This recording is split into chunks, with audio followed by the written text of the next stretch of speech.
नमस्कार। आजको भिडियोमा हामी अल्कोहलको बारेमा कुरा गर्छौं। अल्कोहलको स्वास्थ्य फाइदा बेफाइदा के छन्? अल्कोहल हाम्रो शरीरलाई के कति आवश्यक छ? हाम्रो मुटुको स्वास्थ्यको लागि अल्कोहल चाहिन्छ कि चाहिँदैन? अल्कोहल कति खानुपर्छ र कस्तो समूहको व्यक्तिहरूले अल्कोहल खानु हुँदैन भन्ने बारेमा कुरा गर्छौं।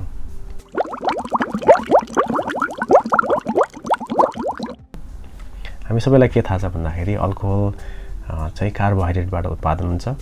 कार्बोहाइड्रेटलाई फर्मेन्ट गरेर बाष्पीकरण प्रक्रियाबाट विभिन्न प्रकारको अल्कोहल बनाइन्छ र त्यो अल्कोहल हाम्रो पेट र आन्द्राबाट एब्जर्प्सन हुन्छ र रगतमा गएर मिसिन्छ। रगतमा मिसिसकेपछि त्यसलाई पचाउने काम गर्छ लिभरले। हामीले खाएको अल्कोहल मध्ये 95% लिभरले पचाउँछ।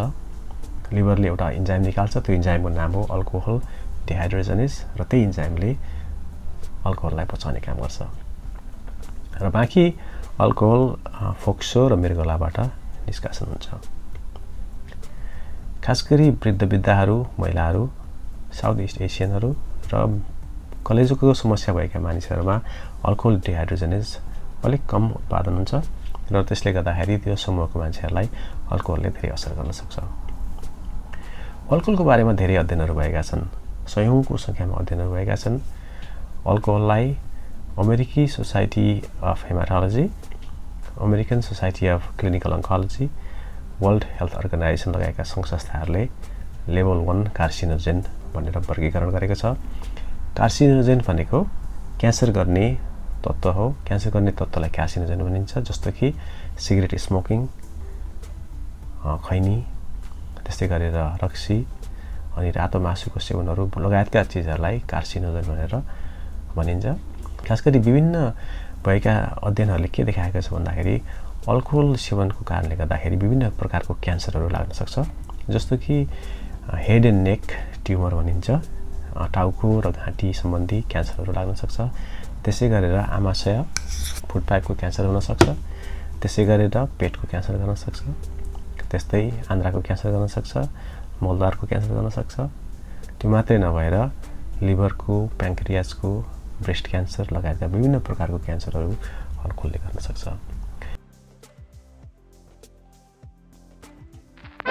बिन्ज ड्रिङ्किङ गर्ने मानिसहरूलाई अब एउटा डिहाइड्रेसन गर्न सक्ने भयो। त्यसै गरेर लिभरमा समस्या गर्न सक्छ।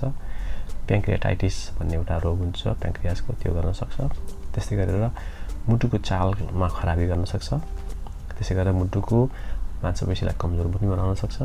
रक्तचाप बढाउन सक्छ। स्ट्रोकको सम्भावना रहन्छ।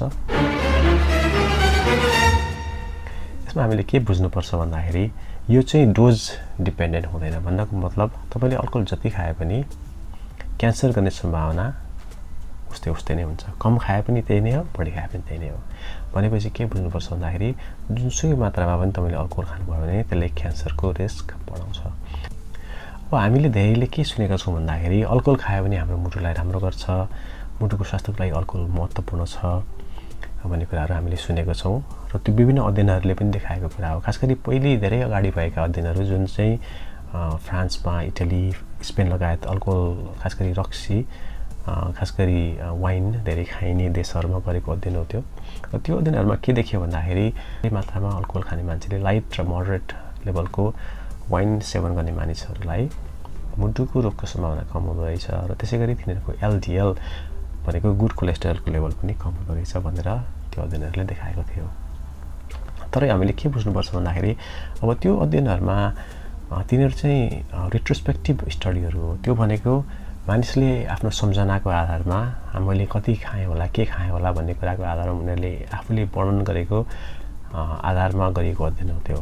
त्यसमा मान्छेलाई एउटा कुरा बिर्सिन पनि सक्ने भयो। अर्को कुरा भनेको चाहिँ अरू एक्टिभिटीहरूलाई त्यसमा इन्क्लुड नगरिएको पनि हुनसक्छ। भन्न खोजेको अल्कोहल खाने मान्छेहरूले अब उनीहरूले दैनिक उनीहरूको एक्टिभिटीहरू राम्रो रहेछ, उनीहरू धेरै वाकिङहरू, जगिङ गर्ने गरेको रहेछ अथवा हेल्दी खानेकुराहरू खाने गरेको रहेछ, अरू उनीहरूको हेल्दी लाइफस्टाइलहरू रहेछ भने त्यो कुराले उनीहरूलाई उनीहरूको मुटुमा राम्रो गरे हो कि भन्ने कुरा त्यो अध्ययनमा थाहा हुँदैन थियो। त्यसले गर्दाखेरि पनि त्यो अध्ययनलाई हामीले पूर्ण रूपमा मान्न पनि सक्दैनौँ। अनि त्यस्तै गरेर कस्तो खालको मान्छेहरूलाई अल्कोहल खान हुँदैन भन्ने बारेमा पनि अलिकति कुरा गरौँ।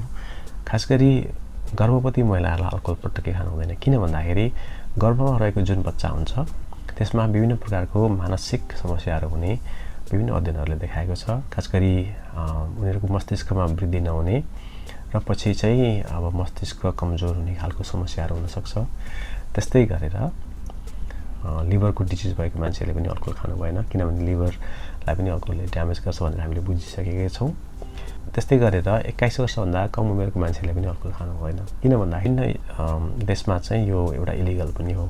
अर्को भनेको त्यो रेकमेन्डेसनको पछाडि पनि विभिन्न आधारहरू छन्, जस्तो कि हाम्रो मस्तिष्कको वृद्धि भनेको 25 वर्षमा पनि हुन्छ भनेपछि तपाईँले 19, 20, 21 को उमेर भनेको चाहिँ मस्तिष्क वृद्धि भइरहेको, मस्तिष्कको परिपक्वता आइरहेको उमेर हो र त्यो बेलामा अल्कोहल खाने मानिसहरूको मस्तिष्क वृद्धि राम्रोसँग नहुने र उनीहरू चाहिँ विभिन्न प्रकारको भाइलेन्ट एक्टिभिटीमा लाग्ने, त्यस्तै गरेर उनीहरूले ड्राइभिङ गर्दाखेरि सेफली गर्न नसक्ने, त्यस्तै खालको विभिन्न खालको अभद्र व्यवहारहरू अथवा नराम्रो क्रियाकलापमा लाग्ने भनेर अध्ययनहरूले देखाएको छ। त्यो भएको भएर त्यो उमेर समूहभन्दा तललाई अल्कोहल नखानलाई रेकमेन्ड गरे हो। त्यति मात्रै नभएर विभिन्न अध्ययनहरूले के पनि देखाएको छ भन्दाखेरि जो मान्छेहरू 21 वर्षभन्दा तल नै अल्कोहल खान सुरु गर्छन् उनीहरू अल्कोहलिक हुने सम्भावना 4-5 गुणा बढी हुन्छ। भनेपछि 21 को लिमिट राख्नुको पछाडि पनि विभिन्न कारण रहेछ भनेर हामीलाई आज थाहा भयो। अनि त्यस्तै अल्कोहल कति खाने त? यदि सकिन्छ भने अल्कोहल जिरो खाने, अल्कोहल खाँदै नखाने। किन भन्दाखेरि अब हामीले के पनि बुझिसक्यौँ भन्दाखेरि जति नै अल्कोहल खायो भने, जति नै कम अल्कोहल खायो भने त्यसले क्यान्सर चाहिँ गर्न सक्छ हैन, कम अल्कोहलको लेभलले पनि। तर तपाईँलाई अल्कोहल खानुपर्छ आफ्नो लाइफस्टाइलले गर्दाखेरि अथवा विभिन्न आफ्नो सोसलाइज हुनको लागि अल्कोहल खानुपर्ने आवश्यकता छ भने एकदमै कम लेभलमा अल्कोहल खानुपर्छ। कम लेभलमा अथवा रेकमेन्डेड लेभल कति हो भन्ने बारेमा पनि अलिकति कुरा गरौँ। अल्कोहल खाँदाखेरि 1 घन्टामा एउटा ड्रिङ्क भन्नुको मतलब एउटा ड्रिङ्क भन्नाले हामीले एउटा बियर भयो, 1 glass wine, 1 pack hard liquor भयो अथवा 1 सट कुनै बड्का अथवा तकिला जस्तो खालको ड्रिङ्कहरूलाई हामीले 1 ड्रिङ्क मान्न सक्छौँ। त्यो चाहिँ 1 घन्टामा एउटा मात्रै खान सकिन्छ, त्योभन्दा बढी खान हुँदैन। किन भन्दाखेरि हाम्रो लिभरले जुन अल्कोहल डिहाइड्रोजेनेज बनाउँछ त्यसले बनाउने अल्कोहल डिहाइड्रोजेनेज चाहिँ त्यति ड्रिङ्कलाई पचाउनलाई मात्रै सक्षम हुन्छ। त्योभन्दा बढी खानुभयो भने हामीले खाएको ड्रिङ्कलाई त्यसले पचाउन सक्दैन, भनेपछि त्यसले समस्या गर्न सक्छ। त्यस्तै गरेर 24 आवरमा लोग्ने मान्छे हो भने 2टा ड्रिङ्क, तर महिलाहरू हो भने एउटा मात्रै ड्रिङ्क खानुपर्छ भनेर विभिन्न रेकमेन्डेसनहरूले भनेको छ। र 1 हप्तामा 7वटा भन्दा बढी ड्रिङ्क खानु हुँदैन भनेर पनि रेकमेन्डेसनमा उल्लेख गरिएको छ। हामीले के बुझ्यौँ भन्दाखेरि अल्कोहलले विभिन्न प्रकारको क्यान्सर गर्न सक्छ, अल्कोहलले विभिन्न प्रकारको मुटुको रोग गर्न सक्छ, अल्कोहलले केही मुटुका केही रोगलाई, मुटुका केही समस्यालाई फाइदा गर्छ भनेर विभिन्न अध्ययनहरू भएको भयो भने त्यसै कारणले गर्दा हामीले अल्कोहल खान सुरु गर्नुपर्छ भनेर बुझ्नु हुँदैन। सकेसम्म अल्कोहल नखाएको नै बेस्ट हुन्छ, तर खानु पऱ्यो भने चाहिँ एउटा अथवा 2टा ड्रिङ्कभन्दा बढी 24 आवरमा खानु हुँदैन।